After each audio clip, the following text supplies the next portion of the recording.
ಆತ್ಮೀಯ ವಿದ್ಯಾರ್ಥಿಗಳೇ, ವಿದ್ಯಾರ್ಥಿನಿಯರೇ, welcome to learn easy YouTube channel. Like, share and subscribe. ಆತ್ಮೀಯ ವಿದ್ಯಾರ್ಥಿಗಳೇ, ವಿದ್ಯಾರ್ಥಿನಿಯರೇ, ಈ ಒಂದು ಹೊಸ ವಿಡಿಯೋದಲ್ಲಿ ನಾವು ಚರ್ಚಿಸುತ್ತಿರುವ ವಿಷಯ ಪಾಸ್ಟ್ ಪರ್ಫೆಕ್ಟ್ ಟೆನ್ಸ್.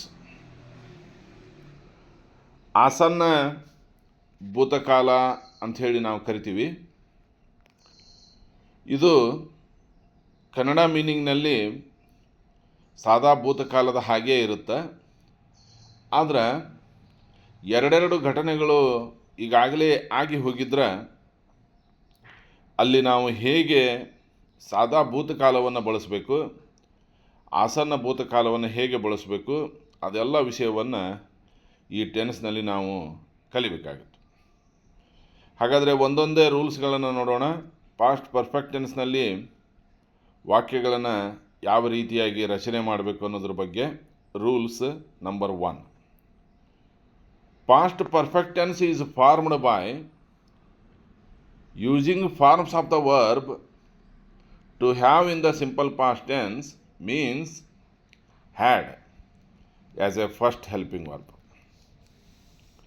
ಇಲ್ಲಿ ನಿಮಗೆ ಈಗಾಗಲೇ ಗೊತ್ತಿದೆ, ಟು ಹ್ಯಾವ್ ಎಂಬ ಕ್ರಿಯಾಪದದ ಸಾದಾ ಭೂತಕಾಲದ ರೂಪ ಅಂದ್ರೆ ಅದು ಹ್ಯಾಡ್ ಆಗಿರ್ತದೆ. ಪಾಸ್ಟ್ ಪರ್ಫೆಕ್ಟ್ ಟೆನ್ಸ್ನೊಳಗೆ ಸಹಾಯಕ ಕ್ರಿಯಾಪದ ಒಂದೇ ಇರ್ತೈತಿ. ಇಲ್ಲಿ ಹ್ಯಾಡ್ ಅನ್ನೋದು ಅದು ಫಸ್ಟ್ ಪರ್ಸನ್ ಇರ್ಬೋದು, ಸೆಕೆಂಡ್ ಪರ್ಸನ್ ಇರ್ಬೋದು, ಥರ್ಡ್ ಪರ್ಸನ್ ಇರ್ಬೋದು, ಸಿಂಗ್ಯುಲರ್ ನಂಬರ್ ಇರ್ಬೋದು, ಪ್ಲೂರಲ್ ನಂಬರ್ ಇರ್ಬೋದು. ಎಲ್ಲ ಕಡೆ ಹ್ಯಾಡ್ ಅನ್ನೋದು ಹೆಲ್ಪಿಂಗ್ ವರ್ಬ್ ಆಗಿ ಬರುತ್ತೆ. ಎರಡನೇ point, main verb should be return in V3 or past participle form. Present perfect ಟೆನ್ಸ್ನೊಳಗೆ ಹೇಗೆ ನೀವು ಕ್ರಿಯಾಪದವನ್ನು V3 ಫಾರ್ಮ್ನಲ್ಲಿ ಬರಿತಾ ಇದ್ರಿ, ಹಾಗೆಯೇ ಪಾಸ್ಟ್ ಪರ್ಫೆಕ್ಟ್ ಟೆನ್ಸ್ನಲ್ಲಿ ಕೂಡ ಮುಖ್ಯ ಕ್ರಿಯಾಪದವನ್ನು V3 ಫಾರ್ಮ್ನಲ್ಲಿಯೇ ಬರೀಬೇಕು. ಒಂದು ಕ್ರಿಯಾಪದವನ್ನು ತೆಗೆದುಕೊಂಡು ನಾನು ಚಾರ್ಟ್ ಆಫ್ ಪ್ರೊನೌನ್ನೊಳಗೆ ಮಾಡಿ ತೋರಿಸ್ತಾ ಇದ್ದೀನಿ ನೋಡ್ರಿ. Forms of the verb to go in the past perfect tense. ಹೋಗು ಎಂಬ ಕ್ರಿಯಾಪದದ ಆಸನ್ನ ಭೂತಕಾಲದ ರೂಪಗಳು ಕನ್ನಡ ಅನುವಾದದೊಂದಿಗೆ.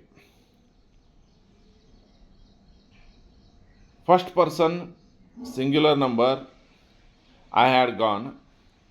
First person plural number, we had gone. ಪ್ರಥಮ ಪುರುಷ ಏಕವಚನ, ನಾನು ಹೋಗಿದ್ದೆ. ಪ್ರಥಮ ಪುರುಷ ಬಹುವಚನ, ನಾವು ಹೋಗಿದ್ದೆವು. ನೋಡ್ರಿ, ಸಾದಾ ಭೂತಕಾಲದಾಗೂ ಕೂಡ ಹೋಗಿದ್ದೆ, ಹೋಗಿದ್ದೆವು ಇದೇ ರೀತಿ ಅರ್ಥ ಆಗಿತ್ತು. ಅದಕ್ಕೆ ನಾನು ಆರಂಭದಲ್ಲಿ ಹೇಳಿದೆ, ಕನ್ನಡ ಮೀನಿಂಗ್ ಸಾದಾ ಭೂತಕಾಲಕ್ಕೂ ಆಸನ್ನ ಭೂತಕಾಲಕ್ಕೂ ಏನು ಡಿಫ್ರೆನ್ಸ್ ಇರೋದಿಲ್ಲ. Second person singular number, you had gone. Second person plural number, you had gone. ದ್ವಿತೀಯ ಪುರುಷ ಏಕವಚನ, ನೀನು ಹೋಗಿದ್ದಿ. ದ್ವಿತೀಯ ಪುರುಷ ಬಹುವಚನ, ನೀವು ಹೋಗಿದ್ದೀರಿ. Third person singular number, he had gone, she had gone, it had gone. Third person plural number, they had gone. ತೃತೀಯ ಪುರುಷ ಏಕವಚನ, ಅವನು ಹೋಗಿದ್ದನು, ಅವಳು ಹೋಗಿದ್ದಳು, ಅದು ಹೋಗಿತ್ತು. ತೃತೀಯ ಪುರುಷ ಬಹುವಚನ, ಅವರು ಹೋಗಿದ್ದರು, ಅವುಗಳು ಹೋಗಿದ್ದವು. ಹಾಗಾದರೆ ದ ಪಾಸ್ಟ್ ಪರ್ಫೆಕ್ಟ್ ಟೆನ್ಸನ್ನು ಯಾವ ರೀತಿ ಉಪಯೋಗ ಆಗುತ್ತೆ ಅನ್ನೋದ್ರ ಬಗ್ಗೆ ನಾವೀಗ ತಿಳ್ಕೊಳ್ಳೋಣ. The past perfect tense is used to refer to analyze the past. The main use of the past perfect tense is when two events take place in a close sequence. ನಾನು ಆರಂಭದಲ್ಲಿ ಹೇಳಿದೆ, ಸಾದಾ ಭೂತಕಾಲ ಮತ್ತು ಆಸನ್ನ ಭೂತಕಾಲ ಹೇಗೆ ಬಳಸಬೇಕು ಅನ್ನೋದ್ರ ಬಗ್ಗೆ. ಈಗಾಗಲೇ ಎರಡು ಘಟನೆಗಳು ಭೂತಕಾಲದಲ್ಲೇನೇ ಇರ್ತಾವೆ, ಅಂದರೆ ಎರಡು ಘಟನೆಗಳು ಆಗಿ ಹೋಗ್ಯಾವು. ಆದ್ರೆ ಅಂಥ ಸಂದರ್ಭದೊಳಗೆ ಮೊದಲಾದ ಘಟನೆಯನ್ನು ಆಸನ್ನ ಭೂತಕಾಲದಲ್ಲಿ, ನಂತರ ಆದ ಘಟನೆಯನ್ನು ಸಾದಾ ಭೂತಕಾಲದಲ್ಲಿ ಹೇಳಬೇಕಾಗತ್ತೆ. ಒಂದು ಎಕ್ಸಾಂಪಲನ್ನು ತೊಗೊಂಡು ನಾನು ಹೇಳ್ತೀನಿ. It is use to show which of the two events happened first. Here are two past events. ಒಂದು ಉದಾಹರಣೆಯನ್ನು ಕೊಟ್ಟು ಹೇಳ್ತೀನಿ ನಾನು. ಮೊದಲು ಏನು ಮಾಡ್ತೀನಿ, ಎರಡು ಸಿಂಪಲ್ ಪಾಸ್ಟ್ ಟೆನ್ಸ್ನಾಗೆ ಹೇಳ್ತೀನಿ. ಆಮೇಲೆ ಅವುಗಳನ್ನು ಸರಿಯಾದ ರೀತಿಯೊಳಗೆ ಹೇಗೆ ಬಳಸ್ಬೇಕು ಅನ್ನೋದನ್ನು ಹೇಳ್ತೀನಿ ನಾನು. ಹಿ ಸಾ ಡಾಗ್ ಫುಲ್ ಸ್ಟಾಪ್ ಹಿ ರ್ಯಾನ್. ಅವನು ನಾಯಿಯನ್ನು ನೋಡಿದ್ದ ಮತ್ತು ಅವನು ಓಡಿ ಹೋಗಿದ್ದ. ಇದರೊಳಗೆ ಫಸ್ಟ್ ಆಗಿದ್ದು ಯಾವುದು? ನಾಯಿಯನ್ನು ನೋಡಿದ್ದು. ಓಡಿ ಹೋಗಿದ್ದು ಯಾವಾಗ? ನಂತರ. We can combine these two sentences in different ways. ನಾವು ಈ ಎರಡೂ ವಾಕ್ಯಗಳನ್ನು ಜೋಡಿಸ್ಬೇಕು. To show the relationship in the past. ಅವುಗಳ ನಡುವಿನ ಸಂಬಂಧವನ್ನು ಹೇಳಬೇಕಾಗುತ್ತೆ. ಹಾಗಾದರೆ ಹಿ ಸಾ ಡಾಗ್, ಅದರ ಅರ್ಥ ಏನು? ಹಿ ಸಾ ಡಾಗ್ ಆಫ್ಟರ್ ಹಿ ರ್ಯಾನ್. ನಾಯಿಯನ್ನು ನೋಡಿದ್ದು ಮೊದಲ, ಓಡಿ ಹೋಗಿದ್ದು ನಂತರ, ಆಫ್ಟರ್. ಹಾಗಾದರೆ here the first incident write in the past perfect tense. ಹಾಗಾದರೆ ನಾಯಿಯನ್ನು ನೋಡಿದ್ದು ಫಸ್ಟ್ ಅಂದ್ರೆ ಅದನ್ನು ಪಾಸ್ಟ್ ಪರ್ಫೆಕ್ಟ್ ಟೆನ್ಸ್ನೊಳಗೆ ಹೇಳಬೇಕು. ಓಡಿ ಹೋಗಿದ್ದು ನಂತರ ಅಂದ್ರೆ next incident write in simple past tense. ನಂತರ ಆದ ಘಟನೆಯನ್ನು ಸಾದಾ ಭೂತಕಾಲದಲ್ಲಿ ಹೇಳಬೇಕು. He had seen the dog then he ran. ಅವನು ನಾಯಿಯನ್ನು ನೋಡಿದ್ದ ಮತ್ತು ಓಡಿ ಹೋಗಿದ್ದ. ಹಾಗಾದರೆ ವಿದ್ಯಾರ್ಥಿಗಳೇ, ಈಗ ನೀವು ಶಾಲೆಗೆ ಬಂದಿರಿ, ಹೌದಾ? ಅಲ್ಲಿ ಕೂಡ ಎರಡು ಘಟನೆಗಳಾಗಿರ್ತಾವೆ, ಹೌದಾ? You have had your meals, you had tiffin, you came to school. Tiffin ಮಾಡಿದ್ದು ಮುಗಿದು ಹೋದಂಥ ಘಟನೆ, ಶಾಲೆಗೆ ಬಂದದ್ದು ಅದು ಕೂಡ ಮುಗಿದು ಹೋಗೈತಿ. ಈಗ ಆಲ್ರೆಡಿ ನೀವು ಕ್ಲಾಸ್ನಾಗ ಇದ್ದೀರಿ. ಹಾಗಾದರೆ ಹೇಗೆ ಹೇಳಬೇಕು? ಮೊದಲಾದ ಘಟನೆ ಯಾವುದು? ಟಿಫಿನ್ ಮಾಡಿದ್ದು ಮೊದಲ, ಹೌದಾ? ಆನಂತರ ಆದ ಘಟನೆ ಯಾವುದು? ಶಾಲೆಗೆ ಬಂದದ್ದು. ಹೀಗಾಗಿ ಐ ಹ್ಯಾಡ್ ಅ ಟಿಫಿನ್. ಒಂದು ಹೆಲ್ಪಿಂಗ್ ವರ್ಬ್ ಹ್ಯಾಡ್, ಇನ್ನೊಂದು ತಿನ್ನು ಉಣ್ಣು ಅನ್ನುವಂಥ ಅರ್ಥದೊಳಗೆ ಹ್ಯಾಡ್. ಪಾಸ್ಟ್ ಪರ್ಫೆಕ್ಟ್ ಟೆನ್ಸ್ ಯಾವುದು? ಪಾಸ್ಟ್ ಪರ್ಫೆಕ್ಟು ಹ್ಯಾಡ್ ಆಗಿರೋದ್ರಿಂದ I had a tiffin, I came to school. ಈ ರೀತಿ ಮೊದಲಾದ ಘಟನೆಯನ್ನು ಪಾಸ್ಟ್ ಪರ್ಫೆಕ್ಟ್ ಟೆನ್ಸ್ನೊಳಗೆ, ನಂತರ ಆದ ಘಟನೆಯನ್ನು ಸಿಂಪಲ್ ಪಾಸ್ಟ್ ಟೆನ್ಸ್ನೊಳಗೆ ಹೇಳಬೇಕು. ಇನ್ನು ಎರಡನೇ ಉಪಯೋಗ, past equivalent of the present perfect. ಎಷ್ಟೋ ಸಂದರ್ಭದಲ್ಲಿ ಪ್ರೆಸೆಂಟ್ ಪರ್ಫೆಕ್ಟಿನ ಈಕ್ವಲೆಂಟ್ ಆಗಿ, ಆಸನ್ನ ವರ್ತಮಾನ ಕಾಲದ ಈಕ್ವಲೆಂಟ್ ಆಗಿ ಆಸನ್ನ ಭೂತಕಾಲವನ್ನು ಬಳಸ್ತೀವಿ. The past perfect tense sometimes functions simply as the past form of the present perfect. ಹೇಗೆ? ಒಂದು ಉದಾಹರಣೆ ಕೊಡ್ತೀನಿ. Natasha is excited because she has never been to a theatre before. Natasha ಮೊದಲನೇ ಬಾರಿಗೆ ಶಾಲೆಗೆ ಇದಕ್ಕೆ ಬಂದಾಳ, ಥಿಯೇಟ್ರಿಗೆ ಬಂದಾಳ. ಹೀಗಾಗಿ ಅದರಲ್ಲಿ ಮೊದಲು ಪರ್ಫೆಕ್ಟ್ ಟೆನ್ಸ್ ಆಗೈತೆ ನೋಡ್ರಿ.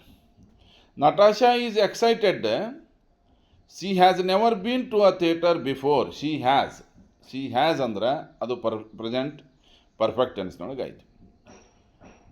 ನಟಾಶಾ ವಾಸ್ ಎಕ್ಸೈಟೆಡ್, ಈಗ ಪಾಸ್ಟ್ ಟೆನ್ಸ್ ಬಂತು. Natasha was excited because she had never been to a theatre before. ಒಮ್ಮೊಮ್ಮೆ ಪ್ರೆಸೆಂಟ್ ಪರ್ಫೆಕ್ಟ್ ಟೆನ್ಸಿನ ಈಕ್ವಲೆಂಟ್ ಆಗಿ ಪಾಸ್ಟ್ ಪರ್ಫೆಕ್ಟ್ ಟೆನ್ಸನ್ನು ಹೇಗೆ ಬಳಸ್ತೀವಿ ಅನ್ನೋದು ಈ ಎಕ್ಸಾಂಪಲ್ನಾಗ ಗೊತ್ತಾಯ್ತು. ಮೇಲೆ ಈಸ್ ಐತಿ, ಕೆಳಗೆ ವಾಸ್ ಐತಿ. ಮೇಲೆ ಹ್ಯಾಸ್ ಬೀನ್ ಇದ್ದರೆ ಕೆಳಗೆ ಹ್ಯಾಡ್ ಬೀನ್ ಐತಿ. ಆ ಒಂದು ವ್ಯತ್ಯಾಸವನ್ನು ನೀವು ಗಮನಿಸ್ಬೇಕು.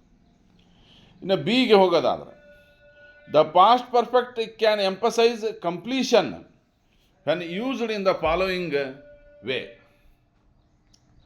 ಕಂಪ್ಲೀಷನನ್ನು ತೋರಿಸಲಿಕ್ಕೆ, I began collecting stamps in January. ನಾನು ಅಂಚೆ ಚೀಟಿಯ ಸಂಗ್ರಹವನ್ನು ಜನವರಿಯಲ್ಲಿ ಪ್ರಾರಂಭಿಸಿದೆ. By December I had already collected more than 5000 stamps. I had collected past perfect tense ಆದ ನೋಡ್ರಿ. ಜನವರಿಯಲ್ಲಿ ಪ್ರಾರಂಭಿಸಿದ್ದೆ ಅಂದ್ರೆ ಇಲ್ಲಿ ಏನು ತೋರ್ಸಕ್ಕಂತೈತಿ ಪಾಸ್ಟ್ ಪರ್ಫೆಕ್ಟ್ ಟೆನ್ಸ್ ಕಂಪ್ಲೀಷನ್, ನಾನು ವರ್ಕನ್ನು ಮುಗಿಸಿದೆ ಅನ್ನುವಂಥ ಕಂಪ್ಲೀಷನನ್ನು ತೋರಿಸ್ಲಿಕ್ಕೆ ಕೂಡ ನಾವು ಪಾಸ್ಟ್ ಪರ್ಫೆಕ್ಟ್ ಟೆನ್ಸನ್ನು ಬಳಸ್ತೀವಿ. I had already collected more than 5000 stamps. ಅಂಚೆ ಚೀಟಿ ಸಂಗ್ರಹ ಕೆಲಸ ಅಲ್ಲಿಗೆ ಮುಗೀತು ಅನ್ನುವಂಥ ಅರ್ಥದಲ್ಲಿ ನಾವು ಇಲ್ಲಿ ಪಾಸ್ಟ್ ಪರ್ಫೆಕ್ಟ್ ಟೆನ್ಸನ್ನು ಬಳಸ್ತೀವಿ. ಇನ್ನು ಮೂರನೇದು ಅನ್ಫುಲ್ಫಿಲ್ಡ್ ಹೋಪ್ಸ್ ಆ್ಯಂಡ್ ವಿಶಸ್. ಆತ್ಮೀಯ ವಿದ್ಯಾರ್ಥಿಗಳೇ, ಯಾರು ಪ್ರಥಮ ಬಾರಿಗೆ ನಮ್ಮ ಲರ್ನ್ ಈಜಿ ಯೂಟ್ಯೂಬ್ ಚಾನಲನ್ನು ನೋಡ್ತಾ ಇದ್ದೀರಿ, ಕೂಡಲೇ ನಮ್ಮ ಚಾನಲನ್ನು ಸಬ್ಸ್ಕ್ರೈಬ್ ಮಾಡಿಕೊಡ್ರಿ. ಇಲ್ಲಿ ನಿಮಗೆ 90ಕ್ಕಿಂತ ಹೆಚ್ಚು ಇಂಗ್ಲೀಷ್ ವ್ಯಾಕರಣಕ್ಕೆ ಸಂಬಂಧಪಟ್ಟಂಥ ವಿಡಿಯೋಗಳು ನಿಮಗೆ ಲಭ್ಯವಿವೆ. ಅದು ಪ್ರೌಢಶಾಲೆ ಹಂತದಲ್ಲಿಗಿರ್ಬೋದು, ಪದವಿ ಪೂರ್ವ ಹಂತದೊಳಗಿರ್ಬೋದು, ಡಿಪ್ಲೊಮಾದಲ್ಲಿರುವಂಥ ಇಂಗ್ಲೀಷ್ ಲ್ಯಾಂಗ್ವೇಜ್ ಸ್ಕಿಲ್ಗೆ ಸಂಬಂಧಪಟ್ಟಂಥ ಪ್ರಶ್ನೆಗಳು ಇರ್ಬೋದು, ITIಗೆ ಸಂಬಂಧಪಟ್ಟಂಥ ಎಂಪ್ಲಾಯಬಿಲಿಟಿ ಸ್ಕಿಲ್ಸ್ ಪ್ರಶ್ನೆ ಪತ್ರಿಕೆಯನ್ನು ಬಿಡಿಸಿವಿ, ಸ್ಪರ್ಧಾತ್ಮಕ ಪರೀಕ್ಷೆಗಳಿಗೆ ಸಂಬಂಧಪಟ್ಟಂಥ ಪ್ರಶ್ನೆ ಪತ್ರಿಕೆಗಳನ್ನು ಬಿಡಿಸಿವಿ. ಹಾಗೆ ಕೆಲವು ಭಾರತದ ಇಂಡಿಯನ್ ಗ್ರೇಟ್ ಅಚೀವರ್ಸ್ ಅನ್ನುವಂಥ ಒಂದು ಸಿರೀಸ್ನೊಳಗೆ ನಾವು ದೊಡ್ಡ ದೊಡ್ಡ ಸಾಧನೆ ಮಾಡಿದ ಭಾರತದ ಮಹಾನ್ ಸಾಧಕರ ಬಗ್ಗೆ ವಿಡಿಯೋಗಳನ್ನು ಮಾಡೀವಿ. ಅವನ್ನೆಲ್ಲ ನೀವು ನೋಡ್ರಿ. ಇಂಗ್ಲೀಷ್ ವ್ಯಾಕರಣಕ್ಕೆ ಸಂಬಂಧಪಟ್ಟಂಗೆ ನಮ್ಮ ಲರ್ನ್ ಈಜಿ ಯೂಟ್ಯೂಬ್ ಚಾನಲ್ ನಿಮಗೆ ಬೆಸ್ಟ್ ಅನಿಸಿದಾಗ ನಿಮ್ಮ ಫ್ರೆಂಡ್ಸ್ ಜೊತೆ ಶೇರ್ ಮಾಡಿಕೊಡ್ರಿ, ನಮಗೆ ಸಪೋರ್ಟ್ ಮಾಡಿರಿ ಅಂತ ಕೇಳ್ಕೊಳ್ತಾ ಮುಂದಕ್ಕೆ ಹೋಗೋಣ. Unfulfilled hopes and wishes. ಕೆಲವು ಸಲ ವಿಶ್ ಮಾಡಿರ್ತೀವಿ, ಅವು ಫುಲ್ಫಿಲ್ ಆಗಿರೋದಿಲ್ಲ. ಅದನ್ನು ಹೇಗೆ ಎಕ್ಸ್ಪ್ರೆಸ್ ಮಾಡಬೇಕು? ಅನ್ಫುಲ್ಫಿಲ್ಡ್ ಅಂದರೆ ಇಲ್ಲಿ ಒಂದು ಎಕ್ಸಾಂಪಲನ್ನು ಕೊಡ್ತೀನಿ. With verbs like expect, hope means suppose, think, want et cetera.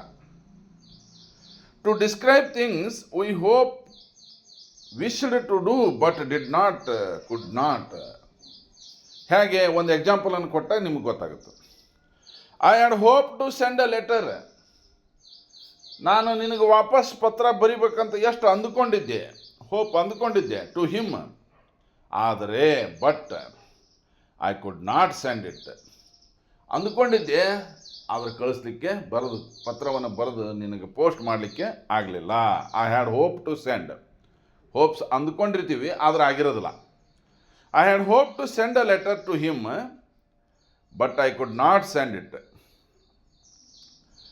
It is sometimes supposed that the past perfect tense is used to simply to describe events that had happened a long time ago. ಕೆಲವೊಂದು ದೊಡ್ಡ ದೊಡ್ಡ ವ್ಯಕ್ತಿಗಳೇ, English ಬಲ್ಲವರೇ ಈ ತಪ್ಪನ್ನು ಮಾಡ್ತಿರ್ತಾರೆ. ಏನದು ತಪ್ಪು? ಅವರು ಅಂದ್ಕೊಂಡ್ಬಿಟ್ಟಿರ್ತಾರೆ ಮಾತಾಡುವಾಗ, ಬರೆಯುವಾಗ, ಬಹಳ ಹಿಂದೆ ನಡೆದಂಥ ಘಟನೆಗಳನ್ನು ನಾವು ಪಾಸ್ಟ್ ಪರ್ಫೆಕ್ಟ್ ಟೆನ್ಸ್ನೊಳಗೆ ಹೇಳಬೇಕು. This is not correct. ಭಾಳ ದಿವಸದ ಹಿಂದೆ ನಡೆದ ಘಟನೆಗಳಾದರೆ ಪಾಸ್ಟ್ ಪರ್ಫೆಕ್ಟ್ ಟೆನ್ಸ್ನಾಗ ಹೇಳಬೇಕು. ಸ್ವಲ್ಪ ದಿವಸ, ನಿನ್ನೆ ಮೊನ್ನೆ, ಕೆಲವೇ ದಿನ, ಕೆಲವೇ ತಾಸುಗಳ ಹಿಂದೆ ನಡೆದಂಥ ಘಟನೆಗಳನ್ನು ಸಿಂಪಲ್ ಪಾಸ್ಟ್ ಟೆನ್ಸ್ನಾಗ ಹೇಳಬೇಕು ಅಂತ ಅವ್ರು ಅಂದ್ಕೊಂಡಿರ್ತಾರೆ. But it is not right. This is not correct. ಅದು ಎಂಥದೇ ಘಟನೆ, ಎಷ್ಟೇ ಹಳೆಯದಾದ ಘಟನೆ ಇರಲಿ, ಒಂದೇ ಘಟನೆಯ ಬಗ್ಗೆ ನೀವು ಹೇಳ್ತಾ ಇದ್ದರೆ ಅದನ್ನು ಸಿಂಪಲ್ ಪಾಸ್ಟ್ ಟೆನ್ಸ್ನೊಳಗೆ ಹೇಳಬೇಕು. ಇದು strict rule. We use the simple past to state such events. ಅದು ಎಷ್ಟೇ ಹಳೆಯದಾದ ಘಟನೆ ಆಗಿರಲಿ, ಒಂದೇ ಘಟನೆಯ ಬಗ್ಗೆ, ಇಲ್ಲಿ ಮಹಾತ್ಮ ಗಾಂಧೀಜಿಯವರ ಸಾವಿನ ಬಗ್ಗೆ ಹೇಳ್ತಾ ಇದ್ದು ನೋಡ್ರಿ example. Mahatma Gandhiji died on 30th January 1948. ಹೌದಾ? ಈಗ ಇದು ಸುಮಾರು 77 ವರ್ಷಗಳ ಹಿಂದೆ ನಡೆದಂಥ ಘಟನೆ. ಇದನ್ನು ಕೆಲವು ಸಲ ಏನು ಮಾಡ್ತಾರೆ, ಭಾಳ ದುರದೃಷ್ಟವಶಾತ್ ಈ ಘಟನೆ ಭಾರತದಲ್ಲಿ ನಡಿಬಾರ್ದಾಗಿತ್ತು, ನಡೆದು ಹೋಗಿಬಿಡ್ತು. ಅಂಥ ಸಂದರ್ಭದಲ್ಲಿ ನಾವು ಏನು ಮಾಡ್ತೀವಿ, ಅದು ನಾ ಹೇಳಿದ್ನಲ್ಲ, ಎಷ್ಟೇ ಹಳೆಯದಾದ ಘಟನೆ ಆಗಿದ್ದರೂ ಕೂಡ ಅದನ್ನು ಸಾದಾ ಭೂತಕಾಲದಲ್ಲೇ ಹೇಳಬೇಕು. ನಾನು ನೋಡ್ರಿ ಡೈಡ್ ಸಿಂಪಲ್ ಪಾಸ್ಟ್ ಟೆನ್ಸನ್ನು ಬಳಸಿ. ಹೌದಾ? ಹೀಗೆ ಅದು ಒಂದೇ ಘಟನೆಯ ಬಗ್ಗೆ ಹೇಳ್ತಾ ಇದ್ದರೆ ಅದನ್ನು ಸಿಂಪಲ್ ಪಾಸ್ಟ್ ಟೆನ್ಸ್ನಾಗ ಹೇಳಬೇಕು. ಎರಡು ಘಟನೆಗಳ ಬಗ್ಗೆ ನೀವು ಹೇಳ್ತಾ ಇದ್ದರೆ ಮಾತ್ರ ಒಂದನ್ನು, ಮೊದಲಾದ ಘಟನೆಯನ್ನು, ಅದು ಒಂದನ್ನಲ್ಲ, ಮೊದಲಾದ ಘಟನೆಯನ್ನು ಪಾಸ್ಟ್ ಪರ್ಫೆಕ್ಟ್ ಟೆನ್ಸ್ನೊಳಗೆ, ನಂತರ ಆದ ಘಟನೆಯನ್ನು ಸಿಂಪಲ್ ಪಾಸ್ಟ್ ಟೆನ್ಸ್ನೊಳಗೆ ಹೇಳಿ ನೀವು ಬರಿಬೇಕಾಗುತ್ತಾ. ಮಾತಾಡುವಾಗೂ ಅದೇ ರೀತಿ ಬಳಸಬೇಕಾಗುತ್ತಾ ಅಂತ ಹೇಳುತ್ತಾ ಈ ಒಂದು ಪಾಸ್ಟ್ ಪರ್ಫೆಕ್ಟ್ ಟೆನ್ಸಿಗೆ ಸಂಬಂಧಪಟ್ಟಂಥ ವಿಡಿಯೋವನ್ನು ಇಲ್ಲಿಗೆ ಮುಗಿಸ್ತಾ ಇದ್ದೀನಿ. ನಮ್ಮ ಮುಂದಿನ ವಿಡಿಯೋದೊಳಗೆ ಆತ್ಮೀಯ ವಿದ್ಯಾರ್ಥಿಗಳೇ, ನೀವು ನಮಗೆ ಇಂಗ್ಲೀಷ್ ಕಲಿಸಿದಂಥ ಗುರುಗಳು ಇದೇ ರೀತಿ ಕಲಿಸ್ಯಾರ. ಎಲ್ಲ ಟೆನ್ಸ್ಗಳನ್ನು ಒಂದು ಸಲ ನಮಗೆ ಪರ್ಫೆಕ್ಟ್ ಟೆನ್ಸ್ ಮಾಡಿದ ಮೇಲೆ ನಮಗೆ ಯಾವುದೇ ರೀತಿಯ ಇಂಗ್ಲೀಷ್ ವ್ಯಾಕರಣಕ್ಕೆ ಸಂಬಂಧಪಟ್ಟಂಥ ತೊಂದರೆಗಳೇ ನಮಗಾಗಿಲ್ಲ. ಆ ಒಂದು ಗುರುಗಳ ಮಾರ್ಗದರ್ಶನದಿಂದಲೇ ನಾವು ಇಂಗ್ಲೀಷ್ ಶಿಕ್ಷಕರಾಗಲಿಕ್ಕೆ ಸಾಧ್ಯ ಆಯ್ತು. ಅದಕ್ಕೆ ನಾನು ನನ್ನ ವಿದ್ಯಾರ್ಥಿಗಳಿಗೆ, ವಿದ್ಯಾರ್ಥಿನಿಯರಿಗೆ ಅಥವಾ ಪರೀಕ್ಷಾರ್ಥಿಗಳಿಗೆ ಹೇಳೋದು ಏನಂದ್ರೆ, ಒಂದು ಸಲ ನೀವು ಇಂಗ್ಲೀಷ್ ವ್ಯಾಕರಣವನ್ನು ಸರಿಯಾಗಿ ಕಲಿಬೇಕನ್ನುವಂಥ ಆಸೆ ಇತ್ತಂದ್ರೆ ಟೆನ್ಸ್ಗಳನ್ನು ಸರಿಯಾಗಿ ಕಲ್ತ್ಬಿಡ್ರಿ, ನೀವು ಯಾವುದೇ ರೀತಿಯಲ್ಲಿ ಮುಂದೆ ಸಮಸ್ಯೆಯನ್ನು ಎದುರಿಸೋದಿಲ್ಲ ಅಂತ ಹೇಳುತ್ತಾ ಈ ಒಂದು ವಿಡಿಯೋವನ್ನು ಇಲ್ಲಿಗೆ ಮುಗಿಸ್ತಾ ಇದ್ದೀನಿ. ವೆಕೇಷನ್ ಇದೆ ವಿದ್ಯಾರ್ಥಿಗಳೇ, ಈ ವೆಕೇಷನಿನ ಉಪಯೋಗವನ್ನು ಸರಿಯಾಗಿ ಮಾಡಿಕೊಡ್ರಿ. ಏಪ್ರಿಲ್ ಮೇ ವೆಕೇಷನ್ ಒಳಗೆ ನಾನು ಇಂಗ್ಲೀಷ್ ಗ್ರಾಮರಿನ ಟೆನ್ಸ್ಗಳನ್ನಲ್ಲಿ ಪರ್ಫೆಕ್ಟ್ ಆದೆ ಅನ್ನುವಂಥ ಒಂದು ಆಶಾಭಾವನೆ ನಿಮ್ಮ ಮನಸ್ಸಿನೊಳಗೆ ಮೂಡಲಿ ಅಂತ ಹೇಳುತ್ತಾ ಈ ವಿಡಿಯೋವನ್ನು ಇಲ್ಲಿಗೆ ಮುಗಿಸ್ತಾ ಇದ್ದೀನಿ. Thank you very much.